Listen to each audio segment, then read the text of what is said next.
Hey guys, I'm Bella, the Maker Mama boss lady behind Fiber and Fox, and this is Box of Socks 2021.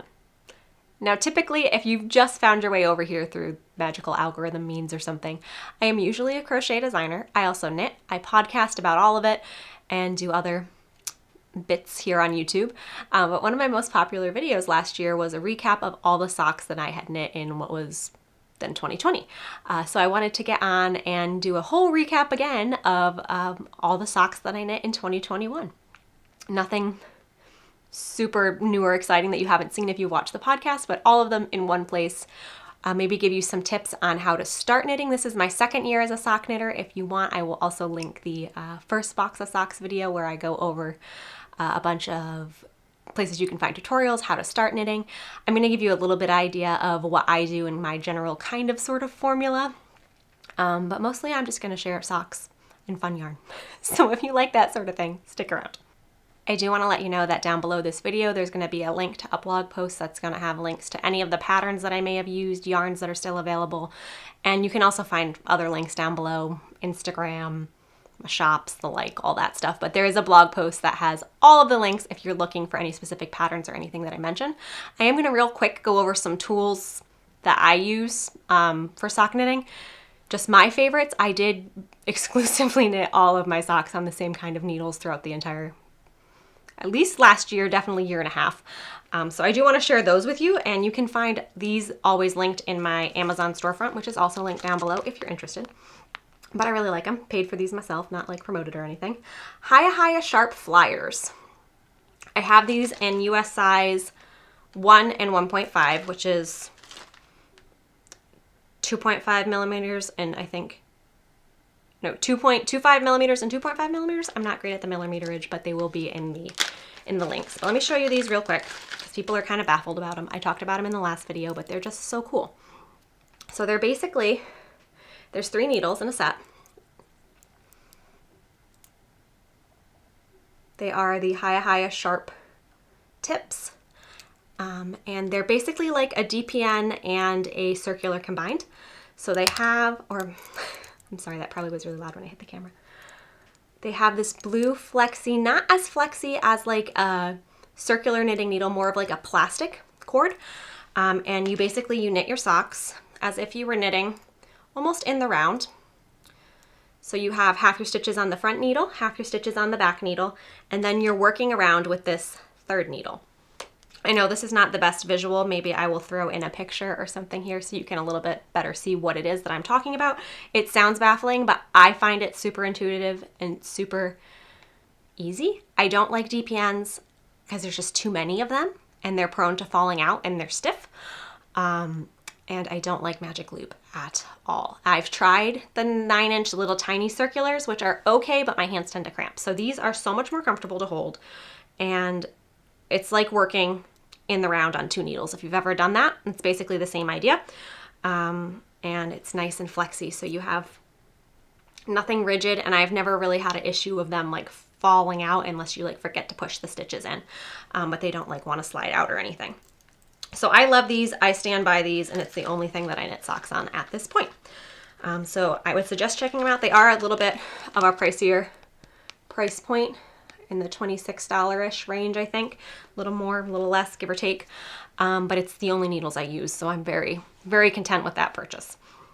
Other things that I want to direct you to, also I put on this cute shirt that my sister-in-law made me that says Maker Mama Boss. You're not going to be able to see the bottom. Maker Mama Boss Lady. And she made it for me on her Cricut for Christmas, and I love it, but you can't actually see it in the video. I just wanted you to know it existed. And then I use these sock blockers. I forget the shop name, but I will link that for you as well. They're on Etsy. And beautifully laser cut. The only thing that I have found is that sometimes, I don't know if you can see like right here, it's like just chipped a little bit because it's like a laminate or layered wood. Is that going to focus? So the top layer has chipped in a couple places, which causes like anything color work or with strands in it to catch a little bit. So I would like to get a pair of the metal, like where it just looks like a coat hanger, like outline kind of thing. I would like some of those, but I do like these because they dry relatively fast because of the holes in them. and they're pretty on my wall. And you can get these in different sizes. I have a size small. You can get them engraved with like your business name or your name or whatever you'd like. And these are the only blockers that I use currently. Like them very much. Other information, like I don't knit any of my socks to the exact same recipe because yarn and gauge and whatnot changes a little bit every time. And also that's too much dedication. But I am a women's US 7-ish.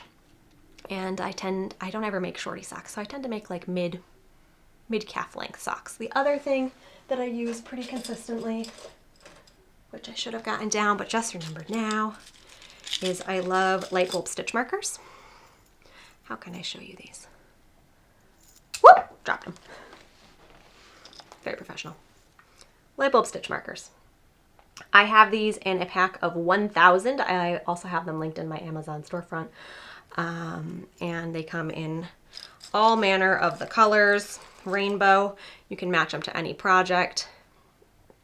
And I like that there are 1,000 of them for a very cheap price because I can lose them all of the time. My daughter is constantly like, I found your stitch marker, Mama, because they're everywhere. And I just use these for counting rows. I don't so much use progress keepers. I do have some, but there's none that I really use for socks consistently. So I do light bulb stitch markers to keep track of how many rows. I usually count every 5 to 10 rows or so. That's about that. Let's get into the actual socks. I don't know why I said socks so strangely there. That was awkward, but in 2021, I made 14 and a half pairs of socks, meaning that I finished half of a pair on like New Year's Eve. But I made 2 child-sized pairs, or 2 for my daughter, and then 1 was a gift, and the rest were all for me in my size. I have all but the 1 gifted pair to show you, and I'm going to the best of my ability share yarn labels and names and whatnot if you want to grab yarns. I don't have them for all of the socks. Some of them are scrappy and whatnot, but I'm going to try to share that info as best I can. So I'm going to throw each individual sock on blockers, tell you the pattern, tell you what yarn I used, and let's just talk about socks, you know? All right, sock number 1 of 2021. I think I'm just going to throw 1 of each pair on a blocker for you, but these are the Bonfire Socks by Potter and Bloom. And I don't exactly remember, like, I don't keep project pages or anything, because I just can't be bothered with that. So if I made any modifications that I remember, I will let you know. I'm pretty sure I made these 2 pattern, but they are a lovely textured, let me show you this part, slightly textured, like broken rib type, wonderfully fitting sock. I made these I used a ton of Patton's Croy for sock making. It's one of my favorites. It is slightly thicker than your standard fingering weight, and it is 75% wool and 25% nylon. So the main color there is all one color. It's a beautiful marled Patton's Croy sock FX. I don't use the FX ones a lot, but I really like this one. And the colorway is Clover Colors. And I have no idea if these are all still available, discontinued, whatnot. I know that for sure this one is. This is my go-to contrast color, Patton's Croy sock in the colorway Flax. So the gray. And these you can see have a little bit of wear going on because I wear these a lot. I do wear all of my socks within my snow boots. And in the fall, I was wearing them all with my Birkenstocks. Particularly I think mine are Floridas, not the Arizonas. They have like 3 straps instead of 2. So I wear them with the Floridas. So these are the Bonfire Socks by Potter and Bloom. Really, really like these. Really, really like the fit that this texture provides. I don't love just a plain vanilla sock. I do find that they slide down, but just a little bit of ribbing, and it's got a great bit of grab to it. And I think it worked up really pretty in this colorway. Maybe it hides the texture a little bit, but I like it. I like it a lot. Bonfire Socks. Brief intermission. The only other resource I wanted to mention, I forgot at the beginning, is I have all of my socks stored in these, they're Home Edit-esque plastic organization containers. I believe they were for like makeup or something, but I got them at Aldi and they click together. I got a couple different sets and I have them on my closet shelf. They're great organized this way, but as I was trying to take pictures, they do not click together standing up, so you could not like stand them in the closet. They would fall out. But I think they look really nice and they hold the socks really well, but they don't want to stand up. So just so you know, I will try to link something similar because I don't think I can find an Aldi link for you, but if I can find something similar, I will link these. Second pair of socks is a me drafted, not actually written, but made up pattern. I was calling them my kettle corn socks, but it's not a pattern, but very simple to replicate. I think I was just doing knit 5 or so, or no, I was doing 5 rows of knit 2, purl 2, and then swapping it the next round to purl 2, knit 2 for about 5 or so rows, creating a waffly like texture. Again, I really like something slightly ribbed. It fits just much better. It stays on much better. A sock of this color is probably not the best life choice for wearing in boots and whatnot, but this was some yarn that I had left over from another project. The main color, yep, the lighter one, is Lane and Lotus. Lane and Lotus in the colorway Meteor Shower.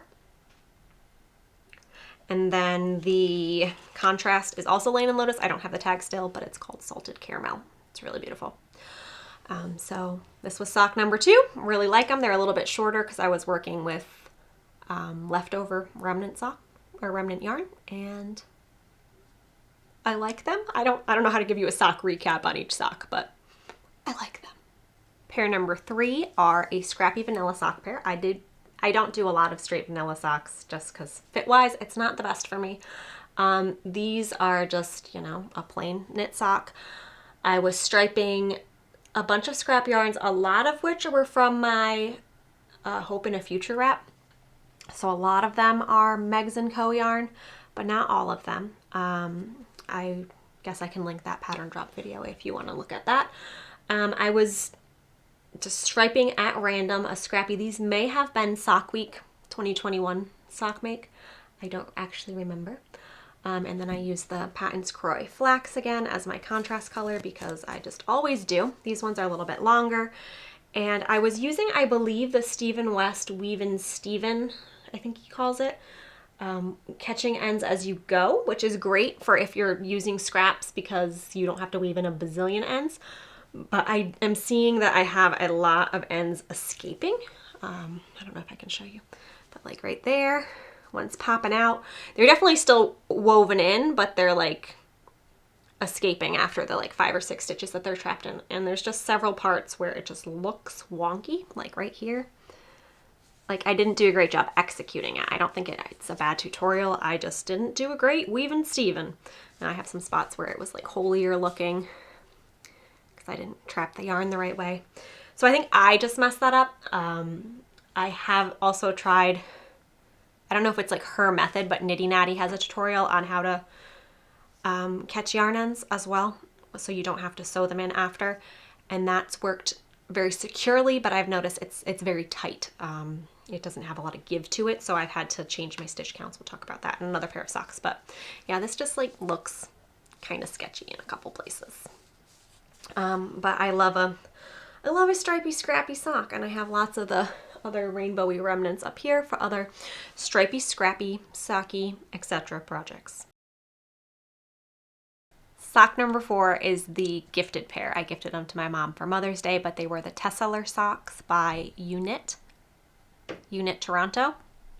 And those were the first like colorwork-esque socks that I have ever made. I will link, or I will put a picture in because I don't have them to show you, but they kind of came out a bit wonky. They were a slip stitch pattern for the upper part of the sock, and I don't know, it didn't come out as honeycomby as it did in the original pictures. My mom loves them, and they were super nice fit and a beautiful sock, but they wasn't quite what I thought they were going to end up like. I don't know, it may again have been user error on my slip stitches or something, but a really fun if you want to kind of do color work but not have to like really strand anything because you're only actually using one yarn at a time. That was a fun pattern. Sock pair number 5 is another scrappy made up no pattern. I don't have much to offer you on patterns. I promise I do have a couple more that are patterns. And I also probably should have mentioned that all of the socks that I make are heel flap and gusset. I find that just fits my foot the best. I do an extra long heel flap. I have a very high arch and really wide toes. So I find that heel flap and gusset works just the best for me, and that's just what I gravitate towards, whether I'm following a pattern or making up my own. But these are a rib, what are we? 3x2? 3x2 ribbing, I believe. I'm calling these my Scrappy Happy Socks because again, I was just using up scraps. And then I ran out of the main color. So I just did this super long, extended striped toe. And I think they're really fun. It's funny because like when they're not on the blocker, the toe flares out a little bit because the ribbing is tighter and then it's just stockinette here. So it flares out a little bit, but that's actually what my feet do. My feet are like, not that drastic, but my toes are wider than the rest of my foot. So it works. Really love this yarn. These are some of my favorite yarns. I don't know if I have labels for all of them, but I definitely do for this one. Sorry, I'm supposed to get my labels out first. Okay. So again, this is the leftover Lane and Lotus Meteor Shower. Can't hold two things, Bella. That confuses it. Meteor Shower is that cream color. The yellow that's striped throughout is a mini from A Chick That Knits in the colorway Dijon Mustard. And the main color I just dropped is one of my very favorites. This was left over from when I made Caitlin Hunter's Tenya. But this beautiful Grello color is Fiber for the People in the colorway Seagull, which is one of my all-time favorite yarns. So I like these. Again, they're a little bit shorter because I was just working with scraps, and strangely enough, the weird flared out toe, it worked. Pair 6 is another scrappy pair with no pattern. It's a reoccurring theme here. I like to use up scraps, and I'm not great at abiding by patterns because socks are very much my in-between, often in-between designs or like during a design where I don't want to have to think about counting or mathing or the like. I just wing it on some socks. So this is pair number 6. These I am calling, I don't know what, also Scrappy Socks. A similar texture to those kettle corn ones. You're not really going to be able to see it in this yarn, but it is again a what are ya here. I think I did 3 rows of 2x2 ribbing and then switched it up. So knit 2, purl 2, and then purl 2, knit 2, or something of the like, and then I just did a vanilla foot. The yarn labels I do not have to show you on this one, but the main color is I Could Live in Hope by Megs & Co. It's a really, really fun, and it like does a micro stripe in socks, which is super fantastic, and I love how it looks in bigger stripes on the heel. And then the toe and the cuff are a bit of yarn that I dyed with avocados.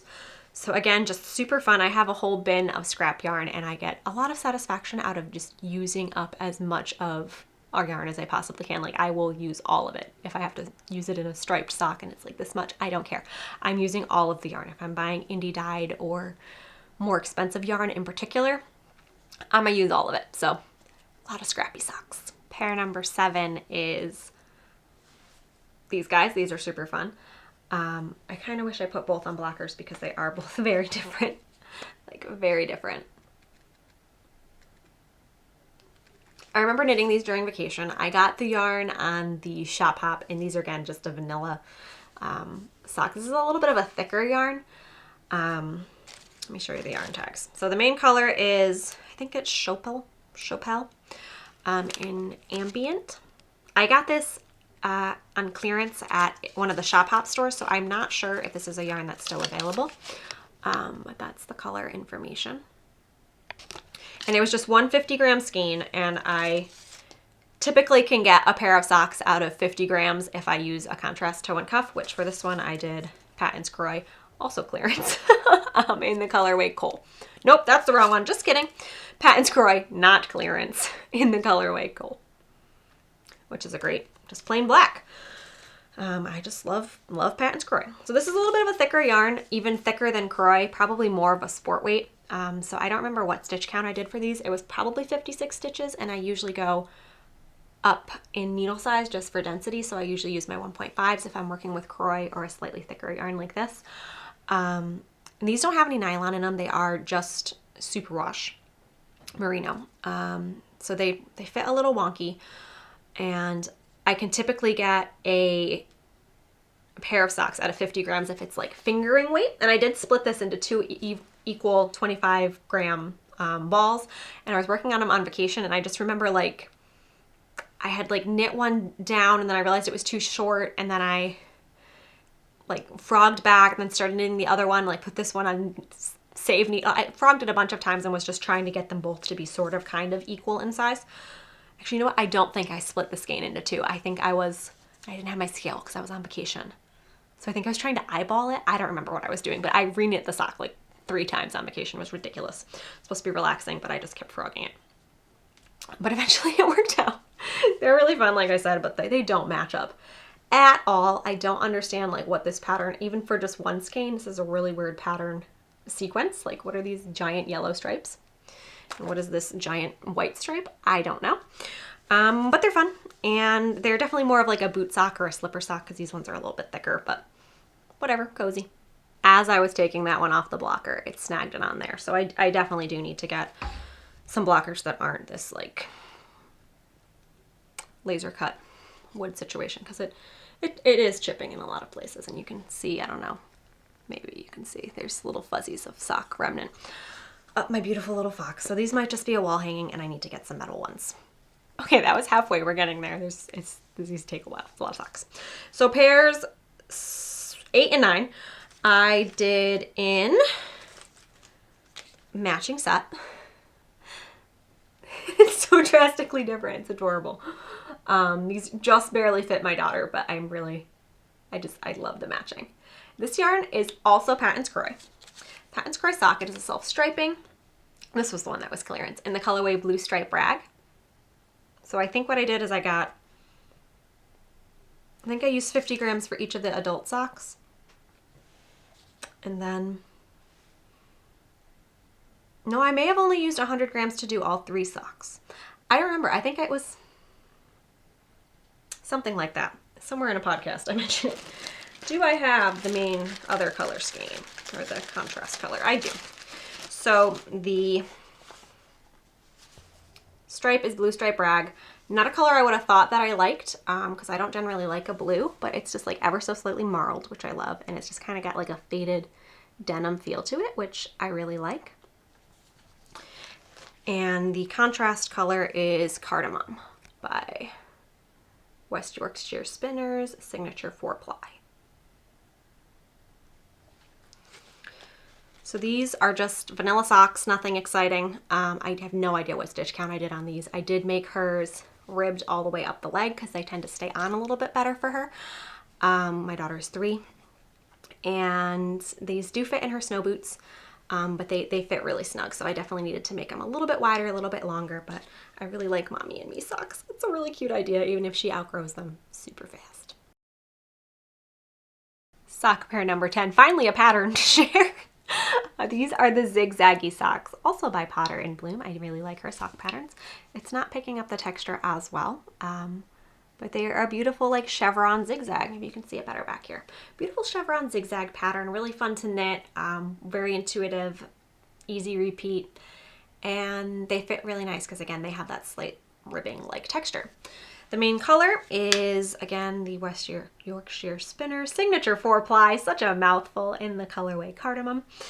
And the contrast is a remnant from my first ever pair of socks by a local dyer called Knits for Comfort, and the colorway is something like Fireside, Cider, and Spice, or something like that. But I really like that, and I thought it was super fun. This is the first pair of just like solid colored socks that I knit, but I wanted to make sure that you could see, I know it's not showing up great on camera, but I wanted to make sure you could see that zigzag was in there, and it shows up really nicely on my foot. Yeah, you can kind of see it there. I promise, they're zigzag. They're really cool. They're very zigzaggy. This was also the first time that I cast on in a contrast color and then just continued in the main color, and I really like that look. I think these are really fun. Definitely one of my favorites of the year. I was hesitant on a solid green sock, but they're actually super fabulous. Pair 11 was also for my daughter, and I don't have a blocker in this size. That's another thing I need to do, is get although I guess if her feet are growing, that doesn't really make sense, but a smaller blocker. This is in the colorway Mulberry Stripes. Did I grab the tag for that? I don't think I did. It is also Patton's Croy. And maybe I don't have the tag for that one. Is this you? Oh yeah. Patton's Croy Socks Stripes. This was the first time using this. I think This was one that was sent to me. A podcast viewer sent me a bunch of Croy because I had mentioned that I really like working with Croy. So it's called Mulberry Stripe. The pattern repeat on this is another one. Like, I prefer like the blue stripe rag where it's a consistent like stripe instead of this situation. But it's very fun. And again, for my daughter, these ones are bigger than the other pair, and she can wear these over a regular pair of socks in her snow boots if we're out for a really long time sledding or something.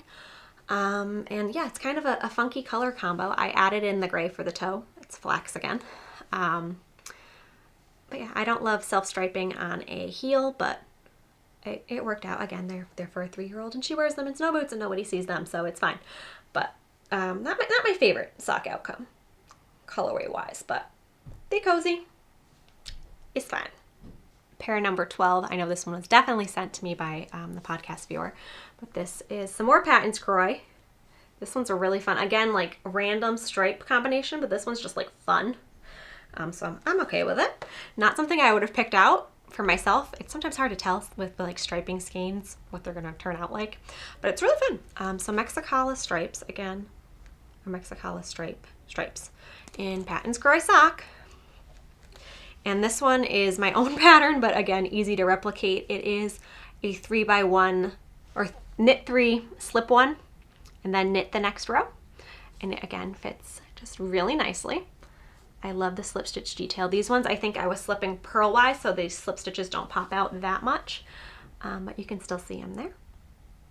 Now I've changed my method to slipping knit-wise, so it like twists the stitch, but really fun, really colorful. And these were the only ones because I don't usually wear pink, and if I wear purple, it's like a plummy purple.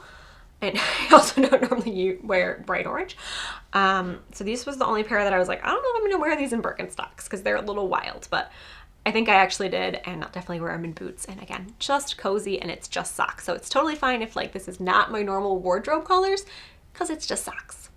Pair 13 is hands down my favorite of the year. This is my own pattern, but again, easy to duplicate because it's just broken rib, which is knit 1, purl 1, and then knit the next row, I believe. So a beautiful texture, amazing fit, like super snug, almost like supportive feeling. And these are my most like feel and look like you went into like a ski shop and got like a knit winter hiking sock or something. They're very thick because again, they're Patton's Croy. I need sponsorship. Patton's, you want to sponsor me? Gray marl. And then the heel is, as you guessed, flax. My one complaint is that this gray and that gray are not super compatible, but it's fine. These are so cozy. They're extra long, and I used, like, this is a 50-gram skein of Croy, plus the contrast. So it makes a pretty long sock for somebody with a foot my size, and these are just so cozy, and I wish they had more marled colors like this because I would make these in every color. I might even get more of this color and make like a knee sock because I do often wear socks over like leggings or pants so they show out of my boots. I don't know if that's still cool, but I like that. And I would definitely wear these because they're not like too crazy and they just fit so good and they stay on and they feel super cozy, and they're hands down my favorite. Pair 14. They had the potential to be a favorite and memorable sock, but I just kind of executed them poorly.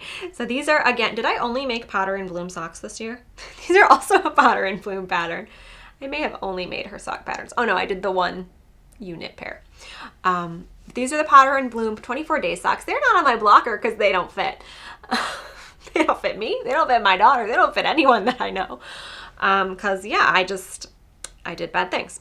So the pattern was written for, I believe, 64 stitches, and I was like, oh, I usually do 60.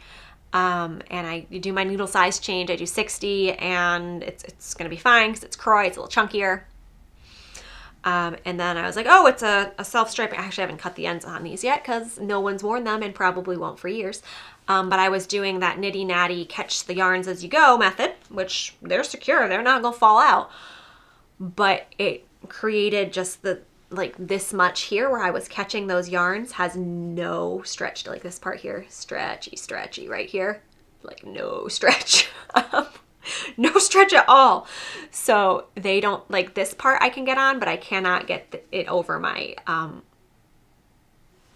I can get this onto my foot. I can get the leg onto my foot, but I can't get the leg onto my leg because the foot won't over my foot. Whole thing.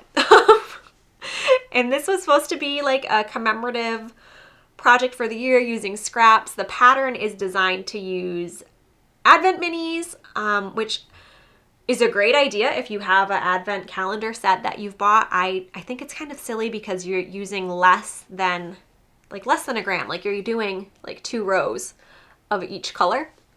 And again, the main color is flax. So I was like, I don't have an Advent skein set.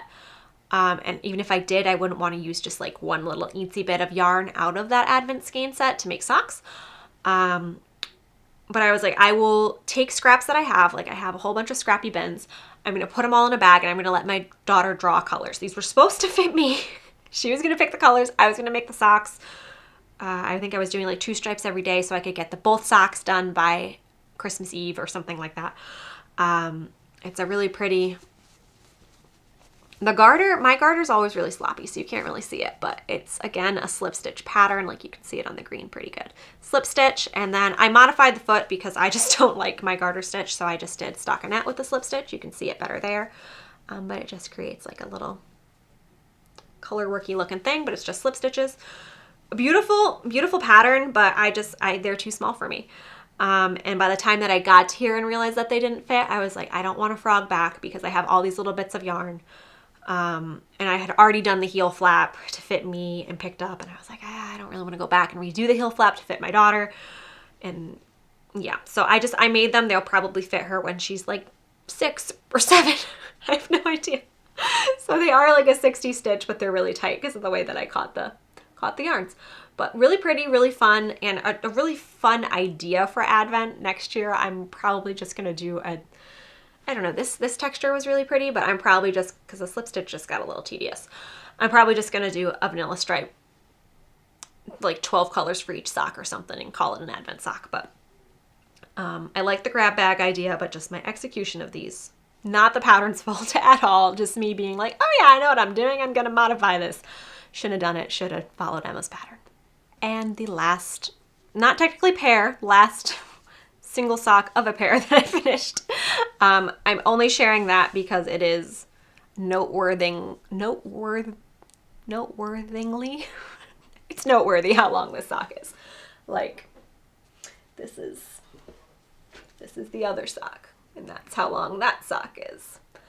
It's a very long sock. So this, I had purchased my first skein of self-striping. I just had the yarn label. Where is it? This is by, I always have a hard time with the labels that are round, but White Birch Fiber Co. I got this at the New England Fiber Festival in this color. And it's the first indie dyed self-striping skein that I've purchased. And those are pricey because there's a ton of math and precision that goes into creating a self-striping yarn without being a machine. Like Croy has machines. It does it all on a machine. You program it in. It makes all the stripes the same. This is a human doing this, and it's really impressive. So they are more expensive, but I wanted to use up the majority of the skein. So I finished the other one, but this one I finished Christmas Eve or New Year's Eve, and it's just ridiculous. The blocker ends here. It's just so long. So this is a rainbow self-striping. I used a mini skein. You can see it's linty, but you can see that the mini skein is a slightly different black than the main skein. This is a 2-ply. The mini skein was a 4-ply because I thought that would wear better in heels and toes. But I love the rainbow. What I did was, there is just sheddiness all over these poor black socks. I'm sorry. My sheds, cat sheds. I did the same knit 3 slip, knit 2 slip 1, knit 3. Knit 3 slip 1. Knitwise, so it twists, and then the black sections I just did stockinette. So slip stitches, stockinette. Or actually it's knit 3, slip 1, and then knit the next row, and then repeat that. And I made them really long. These I did I don't remember if I did 60 or 64 stitches. I think I did 60, which again fits me totally fine on the regular part of the sock, but this bit here, I didn't actually think they were going to come out this long. I split the skein into 2 pieces and I had about 20 grams left, so I probably used math, whatever that is, per sock, but I can't think right now, I'm sorry. This video's been long. But yeah, this part, it hits higher up on my calf where it's just naturally wider. So if I did socks this long again, I would cast on probably with 64 or more stitches and then decrease down as the leg goes down, because they fit great in the regular part of the sock, but the calf is really tight and the ribbing like blows all the way out on my calves. I still need to get pictures of these finished on me because it would be a fun picture, but this was the last pair of socks that I did in 2021, or the last sock, and then I finished the other one the following week, but they were giant, so I'm counting it as a pair of socks because it's huge. So those are all the socks that I knit in 2021. Apparently this is a yearly video. I would love to know down below, leave me a comment on how many socks you knit, if you're learning to knit socks, if you just knit 1 pair of socks, if you knit 50 pairs of socks. I would love to know what you're working on, what patterns, any suggestions. Like I said, these are like in between projects for me, so I don't usually go for complicated patterns. I don't usually have like an exact formula of how I do it. Like it's just not very exact. I just do what works for me, and there's plenty of other options out there. If you're someone that's new or intimidated by sock knitting, I just want to say, like, they're not hard. It is a small circumference and it is a small yarn, but if you know how to knit, purl, and do basic decreases, you can make socks. And if you've knit a hat before, it's very similar. If you have knit like a decrease for a crown, it's very similar to like a toe. So it's not tricky. And in the previous video, last year's video, I talked a lot about different tutorials and different channels that have beginner sock like classes or lessons. I'm not going to go over those here, but I will link it in the blog post for you as well. Again, if you're looking for resources like that, I don't personally teach knitting or have experience enough to tell you how to make socks, but you can definitely do it if you want to. And I'm pretty much self-taught on the sock knitting, so you can do it too, no worries. And I'm trying to think now if I had anything else I wanted to say, like goal-wise for this year. My battery died and I had to walk away for a while, and now I don't remember where I was going.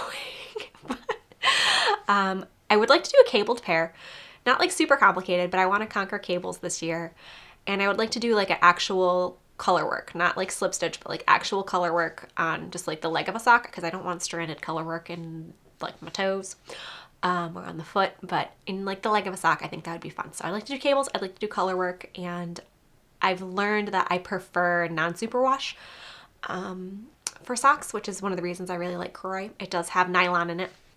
I think most of the non-superwash ones that I've worked with do have nylon or something synthetic in there, but I found that superwash is just really plasticky and it doesn't breathe well, and also they stretch a lot. So I would like to get more into more woolly socks, and if you have any suggestions for great rustic wools, like rustic doesn't really bother me on my feet. I'm very sensitive, the rest of me, but my feet, it seems to be all right. So if you have any suggestions for hard wearing wool besides Penn's Croy, maybe even without nylon in it, I would love to know some suggestions. Just basically whatever you're thinking about or doing with socks, leave me some comments down below. And this is also going to be a great spot to share tips or tools that you really like, other patterns, other resources. Leave comments down below, because these videos get a lot of new sock knitter views, and I would like to help out the community as much as I can, even though I don't have my own tutorials to point them in the direction of some places that they can get started and really learn to love sock knitting. It's one of those things that I think once you start, you're kind of hooked. So thank you for watching. I know this one got kind of long, but I really do enjoy sharing these with you, and I hope you got some inspiration for yarns, or I didn't share a ton of patterns, but one way or another, I hope you're inspired to make some socks. I can't wait to hear about what you knit in 2021 for your socks in a box. Thanks, guys. Bye.